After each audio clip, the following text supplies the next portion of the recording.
We are live. Good Rise and morning. Energize. Not the exercise program, but the mindset and motivation program. Exactly. Although you can move your body while you're listening to us, if that helps. True. That's fine. True. Oh my God. Or you can lay in bed, get the kids ready, whatever you want to do. That's all. It's a quick 15 minutes just to get you up and going, right? Well, the beauty, I think, in us doing this early is we catch the early morning risers, but I've had so many texts the last couple of days from people watching the replay around 9 or 10 or 11 when they have a moment. So we get it. Those kiddos in the morning might wake up different times. You might be getting into your exercise routine, but ultimately we want to get out there. We want to share some positivity. We want to talk about energy gains and energy losses, just to give you a point of reflection, tell you a little bit what's going on in our life, and open it up for some questions and sharing of what's going on in your life. And I believe in collaboration. I believe in abundance, and I believe in vulnerability and sharing the real, raw truth. And hopefully we can do that for you today. Rachel and I were just chatting earlier about her time working at Walt Disney Animations, and we're talking about Walt Disney as an entrepreneur, right? And as a risk taker. And it blew my mind because I didn't know until 4:07 this morning when I started watching this podcast on Walt Disney. It goes over two of his autobiographies. I'm in that autobiography like junkie lane lately. But it talked about, he lost his first company. He was pushed out. Walt Disney, he had too many investors and he lost majority share and ownership and basically got screwed in something that he built and created. And he was depressed in the early 40s, 47, 48, 49, and 50.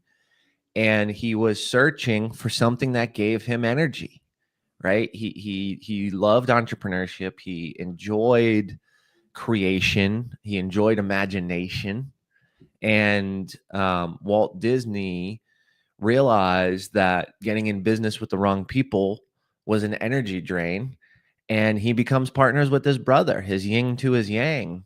And I just thought that was such a cool lesson about pushing through and reflecting and continuing to go down the path of what your dreams align with. And in his case, he's coming off a major loss and realized within that loss, what was the energy drain and how can he rise up?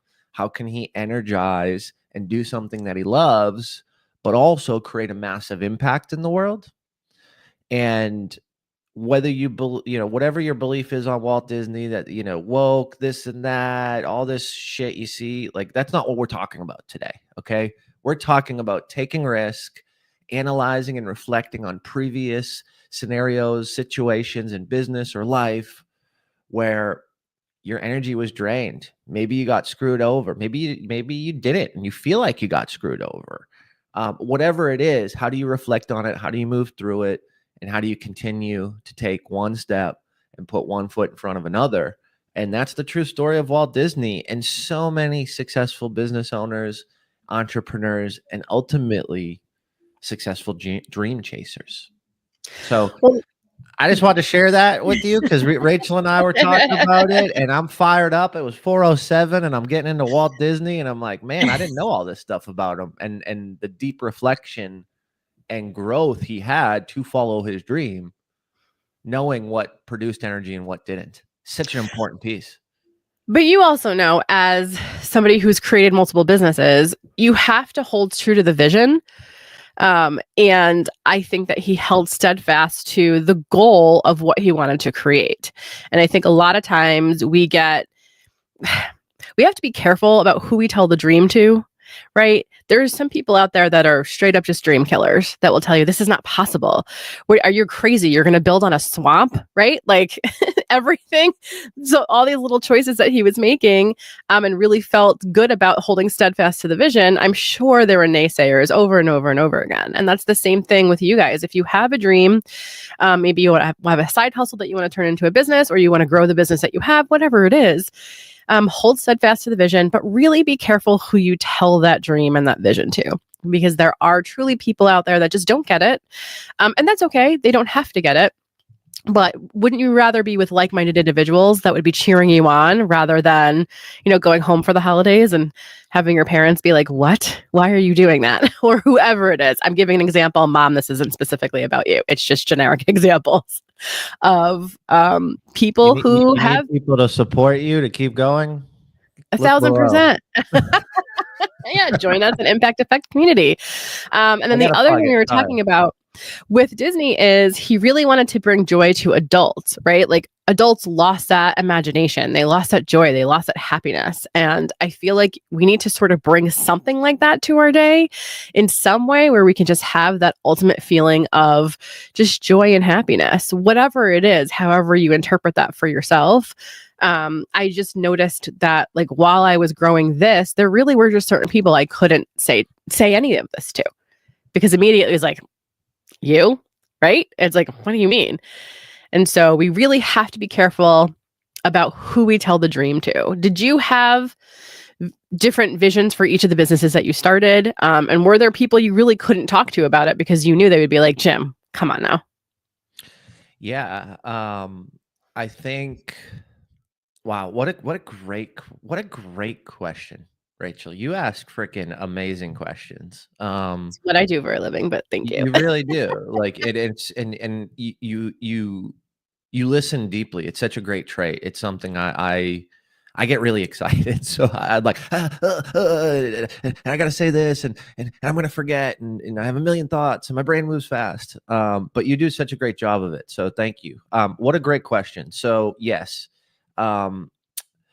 this is kind of a hard one for me to discuss because my own brother is someone that I, growing up and, having parents, addicted to OxyContin.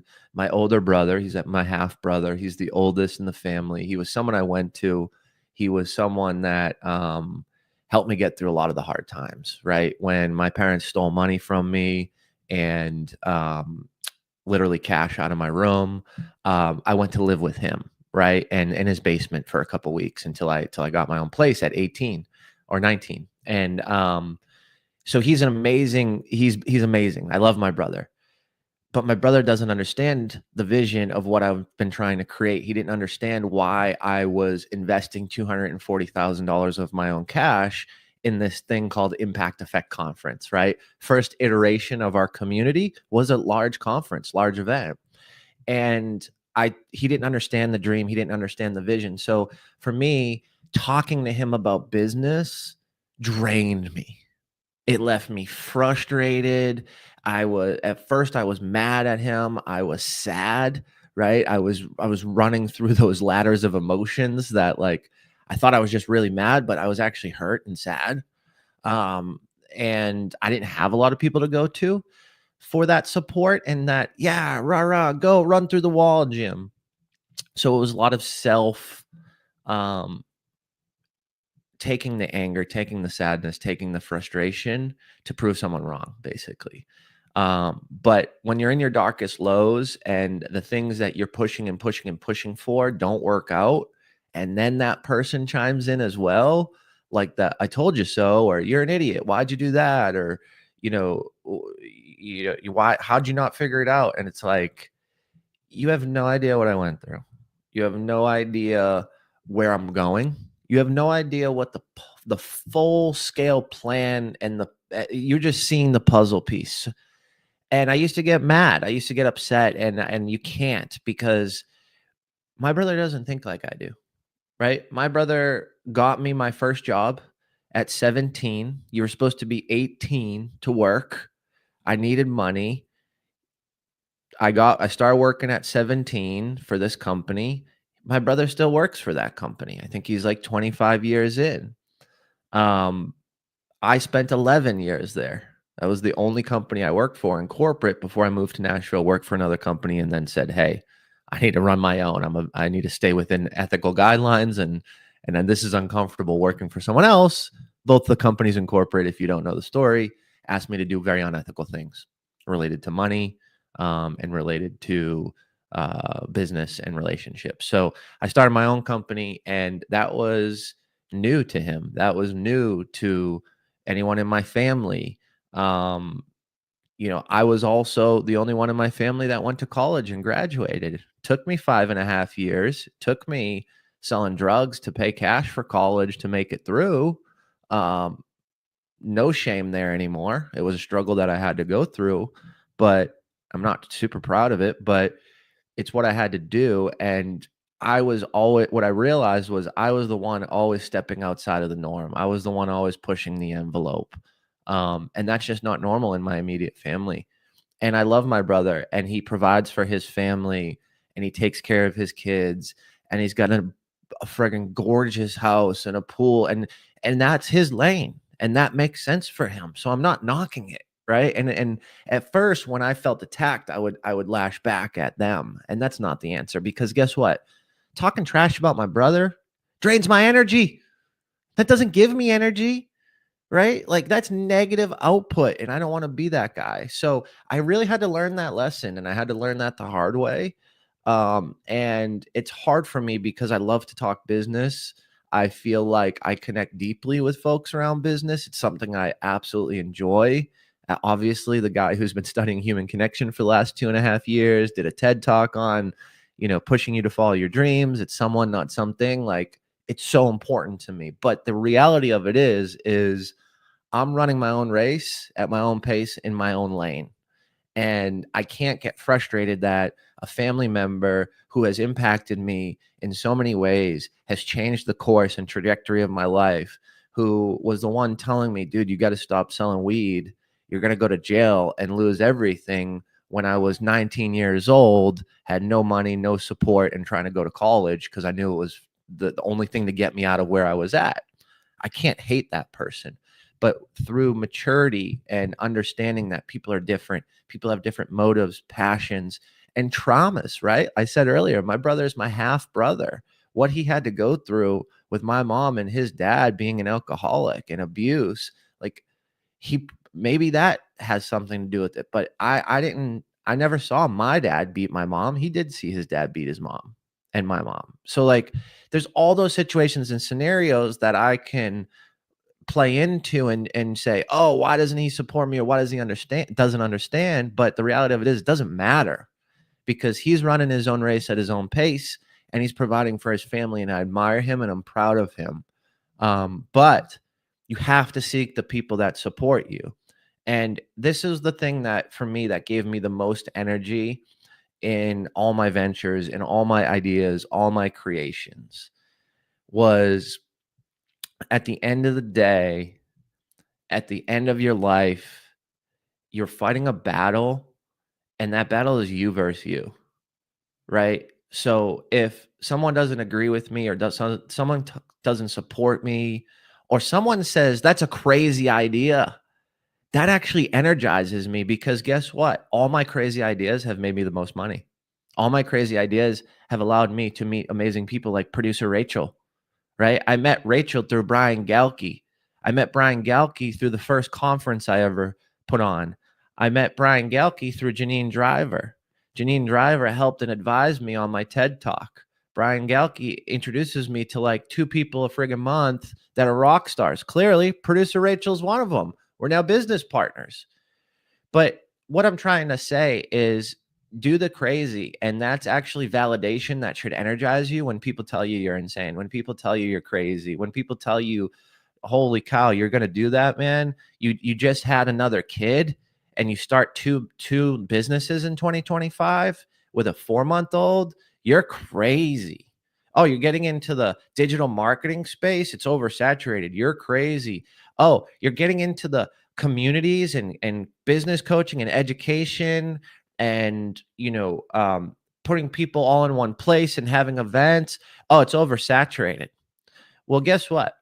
Especially when it comes to this impact effect community, guess what Walt Disney did? We were talking about Walt when we started. Walt Disney went to a second tier product market. There was 20,000 amusement parks when he decided to build Disneyland, Disney World. Okay. what he saw in that was a market that was saturated, but it was a second tier market. There was opportunity, and there was a ton of opportunity to bring this thing to the moon, to make it better, to make it the best quality machines, the best quality rides, the best quality food, the best quality atmosphere, bringing you into different eras and different stages of the world, different areas of the world at Walt Disney. So when I think about that, and when I think about, the reality around building and doing something crazy, I think about the opportunity similar to impact effect community. A digital community is a huge market right now, but it's a second tier market because no one's doing what we're doing. No one's putting in the effort. No one's committed their whole heart, their life, their business, and their bank account to these communities. It's a third or fourth tier revenue or referral source or lead capture opportunity. Most people are using communities as a marketing tool. I am not marketing anything from the impact effect community, literally nothing. Like I'm actually telling consulting clients to join the community, which comes out to like $2,500 a year, and I'm charging them $3,000 a month. So this is actually the opposite if you think about it. And the reason why is because I know how powerful and impactful this digital community is, and I know how serious we're taking it. And it's the number one important thing in my life and my business. It's not an advertising tool. It's not a marketing strategy to have a community. It's a business where we will help and impact others positively in the business world, in the entrepreneurial landscape. And we do it with all our heart and soul as our number one objective and our number one business. And it just gets me fired up because I look at Walt Disney going into a market with 20,000 amusement parks, super, super risky. You said he built it on swampland. He predicted it would cost $1 million. It cost $17 million to produce. This impact effect digital community has cost me hundreds of thousands of dollars. To build this the right way, to invoke the in-person live events, the virtual summits, the technology, the speakers, the subject matter experts, the marketing that goes with it. All of this has cost me way more than I ever thought, ever. But it's so, so impactful and important to do it the right way and do it at the highest tier possible so we can show up at the highest level for everybody in the impact effect community. And I know we're not talking about the community today, and this is a Rise and Energize discussion, but this is what gives me my energy. This is what allows me to rise up every morning, get energized, and create positive and impactful experiences for business owners and professionals. So today I want to encourage people to really think about the dream. A lot of the times it's just a little ember, right? It's getting the fire started. I want you to think about who puts that fire out and maybe not talking to them about it. If they say, how's your day or how's the business going? Just say, great, it's fine. Really decide who to open up to. Because just like Jim said, the universe gave him those opportunities, right? You got one person who introduced you to the next person who introduced you to the next person. When you hold steadfast to the vision, when you allow yourself to dream, when you don't tell dream killers about the dream, you'll be shocked as to what avenues open up to you. Because all of a sudden you're attracting like-minded people because you're holding steadfast to the vision. Don't let people kill the dream. Also understand it's a long journey, right? Like there are multiple iterations that Mr. Disney had to go through. So understand that it may not happen the first time. It may not happen the second time. It may not happen the third time. But you learn each step of the way. That is the whole point. And if you can find joy and happiness in every day in something, get that feeling around what it is you're doing and don't feel miserable about the dream. If you really feel, if it gets you energized like Jim is about impact effect community, hold that in your head. Hold that in your mind. Don't let people put your spark out. Really just don't. And it's okay to not talk about it to certain people. You will find your tribe. You will find your community. We may be it. We may not be. Give it a try. We don't, who knows? I don't want people to lose that spark. I really don't. And trust me, you will find the right people that will support you, and maybe just give you advice, give you finances, right? Like there's so many different things on this path to entrepreneurship and growing a building business, um, that if you really stay in that space of joy, happiness, keep that spark going, and hold steadfast to the vision, you'll be shocked as to what opens for you, what doors open for you. Do you have any final words before we say goodbye? No, you're just bringing me back down memory lane. You're just bringing me back to scenarios and situations. I mean, shit, the Impact Effect community started in 2020 with 8 people around a table that I had to beg and plead that we could sit next to each other, with 8 entrepreneurs who were losing everything, and me including, who just lost everything. Every contract was canceled in my frozen beverage business. And it just brings me back to the journey. You're 100% correct. Imagine if I didn't get those 8 people together 5 years ago, would this be what it is today? And will we impact over 1 million people with this community during its lifetime? Like, think about those moments and reflect, that give you energy. Like, that gives me energy thinking, wow, I pushed through those hard times. So power to you. Keep on rising up, keep moving through it. And we will see you tomorrow, same time, 6 a.m. Central, 7 Eastern, and who knows about 4 a.m. Pacific. I'll get it right one day. I'll just messing with you. I'll just messing with you. But thank you, Rachel, as always. Thanks for sharing, and thank you for just asking such amazing questions. And we'll see y'all tomorrow. Bye, everybody.